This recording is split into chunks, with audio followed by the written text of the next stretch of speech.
Hi, this is Jeeva. Welcome to Tamil Nadu trading academy. இன்னைக்கு மார்க்கெட்டில் எல்லா இண்டெக்ஸ்லையுமே heavy selling pressure. Mid cap பார்த்தீங்க அப்படின்னா 1500 பாயிண்ட்ஸ் ஃபால், ஸ்மால் கேப் பார்த்தீங்க அப்படின்னா 550 points fall, almost 3.5 to 4%. Next டேஸில் எப்படி இருக்குது, tomorrow Nifty and bank Nifty levels என்னங்கிறது இந்த வீடியோவில் கிளியராக பார்க்கலாம். இது என்னோட டெலிகிராம் சேனல், லிங்க் டிஸ்கிரிப்ஷனில் இருக்குது, கமெண்ட் செக்ஷன்லையும் பின் பண்ணுறேன், ஜாயின் பண்ணிக்கோங்க.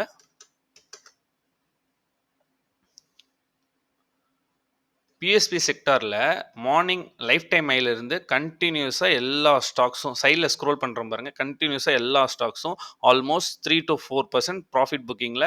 ஏன்னா பிஎஸ்பி செக்டார் எவ்ரிடே ஒரு ஆல் டைம் ஹை இருந்துச்சு. 5800 டச் பண்ணதுக்கப்புறம் இன்றைக்கி ஃபுல்லாக செல்லிங் ப்ரெஷர். ரிமைனிங் இருக்க ஸ்டாக்ஸ் பார்த்தீங்கன்னா 1 or 2 ஸ்டாக்ஸ் க்ரீனில் இருக்கும். எல்லா செக்டார்லையுமே ஸ்டாக்ஸ் பார்த்தீங்க அப்படின்னா 3%, 2% கண்டினியூஸாக ஃபால். மெட்டல் செக்டார் ஃபுல்லாக, ஃபார்மா செக்டர்ஸ்லேயும் ஃபால். எஃப்ஐஐ டேட்டாஸ் போய் பார்க்குறோம். இப்போது எஃப்ஐஎஸ் பார்த்தீங்க அப்படின்னா 1300 கோர்ஸ், இது வந்து கேஷ் மார்க்கெட்டோட டேட்டா. 1300 கோர்ஸ் செல்லிங்கில் இருக்காங்க. டிஏஎஸ் பார்த்தீங்கன்னா 4750 க்ரோஸ் பையிங்கில் இருக்காங்க.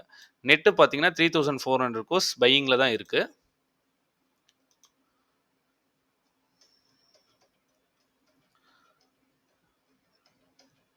Second, Nifty and bank Nifty are mid cap இதெல்லாம் பார்த்தீங்கன்னா டுமாரோ கூட செல்லிங் ப்ரெஷர் வரலாம். பிகாஸ் ஒரு எக்ஸாம்பிளுக்கு நிஃப்டி பார்த்தீங்க அப்படின்னா டெக்னிக்கலாக புல்லிஷில் இருக்குது. Again news base election result and ஃபிட்மே சேர்மன் ஸ்பீச் எல்லாமே நியூஸ் பேஸ்டும் ஒர்க் ஆச்சு. எகைன் கேப் அப்லே நம்மளுக்கு வந்து ரேலி நடந்திருக்கு. ஆல்மோஸ்ட் பாட்டம்லேருந்து கன்சிடர் பண்ணிங்க அப்படின்னா அக்டோபர் 30 ஜஸ்ட் 50 டேஸில் ஆல்மோஸ்ட் 2600 பாயிண்ட்ஸ் ரேலி வித்தவுட் ரீட்ரேஸ்மெண்ட்டில் போயிருக்கு நிஃப்டி. ஃபார் எக்ஸாம்பிள், ஒரு ரேலி எகைன் ஒரு ரீட்ரேஸ்மெண்ட் எகைன் ஒரு ரேலி அப்படின்னா ஓகே. வித்தவுட் ரீட்ரேஸ்மெண்ட்டில் நிஃப்டி இந்த மாதிரி ரேலியாக இருக்கனால எனி டைம் ப்ராஃபிட் புக்கிங் வரலாம் ஆர் பேனிக் செல்லிங் வரலாம்னு சொல்லியிருந்தோம்.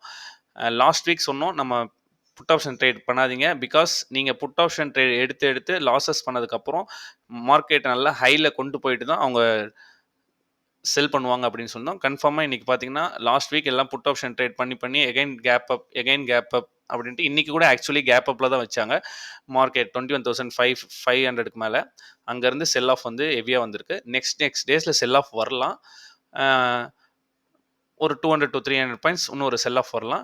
எகைன் நீங்கள் வந்து இன்ட்ராடேயில் ப்ளே பண்ணும்போது வெயிட் பண்ணி மார்க்கெட்டில் ஒன் ஆர் 2 ஹவர்ஸ் வெயிட் பண்ணி மார்க்கெட் சஸ்டெயின் ஆகுதா இல்லை மார்க்கெட் வந்து கன்சல்டேஷன் ஆகுதான்னு பார்த்துட்டு ட்ரேட் பண்ணுங்கள். பிளைண்டாக ப்ரைஸ் பிரேக் டவுன் ஆகி இன்னும் ஃபால் வருதுன்னு கண்டினியூஸாக ட்ரேட் பண்ணாதீங்க.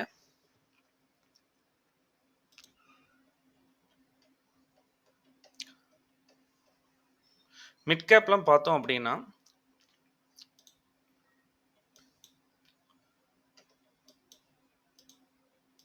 ப்ரீவியஸாக ரேலி பார்த்தீங்கன்னா அப்படியே வித்தவுட் ரீட்ரேஸ்மெண்ட்டில் ரேலி. இங்கேயும் அதே மாதிரி தான் ஒரு நல்ல ஒரு செல்லிங் ப்ரெஷர் வந்துச்சு. Selling pressure 1 or 2 days again ஒரு 200 to 300 பாயிண்ட்ஸ் ஃபால் ஆகும். ஒரு கன்சல்டேஷன் நடந்ததுக்கப்புறம் தான் மார்க்கெட் டைரக்ஷனை ஃபிக்ஸ் பண்ணும். சேம் சினாரியோ தான் நடந்திருக்கு. எகைன் ஒரு மிட் கேப்பில் ஒரு ரேலிக்கு ஒரு ப்ராஃபிட் புக்கிங் மாதிரி இன்றைக்கி கன்சிடர் பண்ணிக்கலாம். எகைன் நெக்ஸ்ட் டேஸ் எப்படி மூவ் ஆகுதுன்னு பார்த்துட்டு டிசைட் பண்ணிக்கலாம். ஸ்டாக்ஸ்லாம் நிறைய பேர் ஹோல்ட் பண்ணுறீங்க அப்படின்னா கொஞ்சம் ப்ராஃபிட்டில் இருந்துச்சுன்னா கொஞ்சம் லிமிட்டட் குவான்டிட்டியை ரெடியூஸ் பண்ணுங்கள். நெக்ஸ்ட் மிட் கேப் செலக்ட் எடுத்திருக்கேன். மிட் கேப் பொறுத்த வரைக்கும் மிட் கேப்லாம் ரேலி நடக்கும்போது, மிட் கேப் ஸ்மால் கேப்லாம் ரேலி நடக்கும்போது நல்ல ஒரு ரேலி இருக்கும். அதே மாதிரி ஃபால் வரும்போதும் நல்ல ஒரு ஃபால் இருக்கும். இன்றைக்கி மார்க்கெட் வந்து 1300 மிட் கேப் செலக்ட் கீழே பிரேக் ஆச்சு அப்படின்னா அப்படியே வித்தவுட் ரீட்ரேஸ்மெண்ட்டில் நிஃப்டி எப்படி வித்தவுட் ரீட்ரேஸ்மெண்ட்டில் வர மாதிரி வித்தவுட் ரீட்ரேஸ்மெண்ட்டில் 300 to 400 பாயிண்ட்ஸ் ஃபால் ஆகும். அதனால் ஆப்ஷன்ஸில் மிட் கேப் வந்து இன்றைக்கி கம்மிங் ஃப்ரைடே எக்ஸ்பைரி, அதில் ட்ரேட் பண்ணுறவங்களாம் பார்த்து ட்ரேட் பண்ணுங்கள். நிஃப்டியை பொறுத்த வரைக்கும் 30 minutes டைம் ஃப்ரேம் வச்சுருக்கேன். டுமாரோ லெவல்ஸ் பார்த்தீங்க அப்படின்னா நிஃப்டியில் வித்தவுட் ரீட்ரேஸ்மெண்ட்டில் பிரேக் ஆகிருக்கு. நம்ம எஸ்டர்டேவே சொல்லியிருந்தோம் 21,400 கீழே க்ளோசிங் வந்துச்சுன்னா புட் ஆப்ஷன் ட்ரேட் போகலாம் அப்படின்னு சொல்லியிருந்தோம். பட் இவ்வளோ பெரிய மொமெண்டம் சொல்லிடல. நம்ம 21,300 360ல ப்ராஃபிட் புக் பண்ணலாம்னு சொல்லியிருந்தோம். பட் இவ்வளோ ஒரு பெரிய மொமெண்டம் இப்போ டுமாரோ கன்சிடர் பண்ணிங்கன்னா வித்தவுட் ரீட்ரேஸ்மெண்ட்ல ஃபால் ஆயிருக்கு. எகைன் கேப் டவுன் ஆச்சுன்னா பவுன்ஸ் ஆகிற இடம் வந்து 20,920ல பவுன்ஸ் ஆகிறதுக்கு பாசிபிலிட்டிஸ் தான் இருக்குது. அதனால் மார்க்கெட் 1 or 2 hours வெயிட் பண்ணி ட்ரேட் பண்ணுங்கள். ஃபாலோ ஆன இடத்துலேருந்து ஃபிப்னாசி ரீட்ரேஸ்மெண்ட் ட்ரா பண்ணிங்க அப்படின்னா 21,200 பிகாஸ் ஃபர்ஸ்ட் அட்டெம்ப்ட் பாசிபிலிட்டி இருக்குது ஆர் செகண்ட் அட்டெம்ப்டில் பாசிபிலிட்டிஸ் இருக்குது. இன்கேஸ் மார்க்கெட் கேப் டவுனில் ஓப்பன் ஆச்சுன்னா எகைன் ஃபிப்னாசி ரீட்ரேஸ்மெண்ட் மூவ் பண்ணும்போது எந்த இடத்துல திருப்பி பவுன்ஸ் ஆகிறதுக்கு பாசிபிலிட்டிஸ் இருக்குன்னு பார்க்கணும். இப்போதைக்கு சினாரியோவில் 21,200 டவுன் சைட் பவுன்ஸ் ஆகிற இடம் வந்து 21,920. இந்த இடத்துல ட்ரேட் ஆகலாம். இன்ட்ராடேல ட்ரேட் பண்ணவங்க பார்த்து ட்ரேட் பண்ணுங்கள். எகைன் ஃபாலோ ஆகுது அப்படின்னு சொல்லிட்டு பிளைண்டாக போய் என்ட்ரி எடுக்காதீங்க. வெயிட் பண்ணி ட்ரேட் பண்ணுங்கள். 1 or 2 டேஸில் எகைன் ஒரு சப்போர்ட் எடுத்துகிட்டு எகைன் மார்க்கெட் கன்சால்டேஷன் ஆகிட்டு தான் ஃபாலோ ஆகும். ரேர் சினாரியோ கண்டினியூஸாக ஃபாலோ வருது. பட் இந்த டைம் வந்து இதில் நிறைய கேப் ஃபில்லிங் ஏரியா வேறு இருக்குது. இங்கே பார்த்தீங்கன்னா 21,200 to 21,500ல கேப் ஃபில்லிங், இங்கே 21,900லேருந்து இங்கே ஒரு கேப் ஃபில்லிங். பட் ஆனால் ஆல்ரெடி ட்ரேட் ஆகிருக்கு. அதனால் இனிமேல் வர ட்ரேடிங் செக்ஷனை வெயிட் பண்ணி பார்த்து தான் ட்ரேட் பண்ணணும். பேங்க் நிஃப்டி பொறுத்த வரைக்கும் எஸ்டர்டே வீடியோவில் கிளியராக சொன்னோம். 47,650 சப்போர்ட்டை பிரேக் ஆச்சுன்னா 47,454 வரைக்கும் வரும்னு எக்ஸாக்டாக எஸ்டர்டே வீடியோலேயே சொல்லியிருந்தோம். இது பிரேக் பண்ணதுக்கப்புறம் என்ட்ரி எடுத்திருந்தா கூட ஒரு நல்ல ப்ராஃபிட் பண்ணியிருக்கலாம்.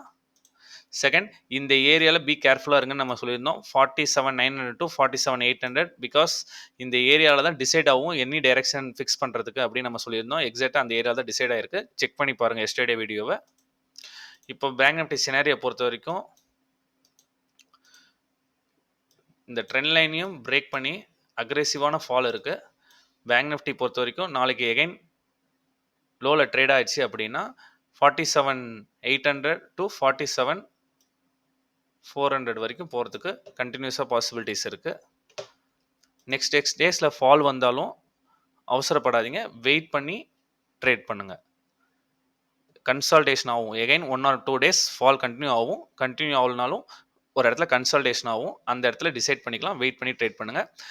ஸ்டாக்ஸ் வந்து ப்ராஃபிட்டபிளாக இருக்கீங்க, நிறைய ஸ்டாக்ஸ் ப்ராஃபிட்டாக இருக்கீங்க அப்படின்னா சம் இம்பார்ட்டன்ட் ஸ்டாக்ஸ் இருக்குன்னா அதை ஹோல்ட் பண்ணிவிட்டு ரிமைனிங் இருக்க ஸ்டாக்ஸில் குவான்டிட்டி சைஸ் கொஞ்சம் ரெடியூஸ் பண்ணுங்கள். பிகாஸ் ரேலி வந்து ஒரு நல்ல ரேலி போயிருக்கனால எனி டைம் ஒரு கரெக்ஷன் வரல. கரெக்ஷன் மீன்ஸ் நான் சொல்கிறது ஒரு இன்னைக்கு பெர் டேலே 500 பாயிண்ட்ஸ் கரெக்ஷன் ஆகுது. இன்னொரு 400 to 500 points correction maybe possible இருக்கலாம்.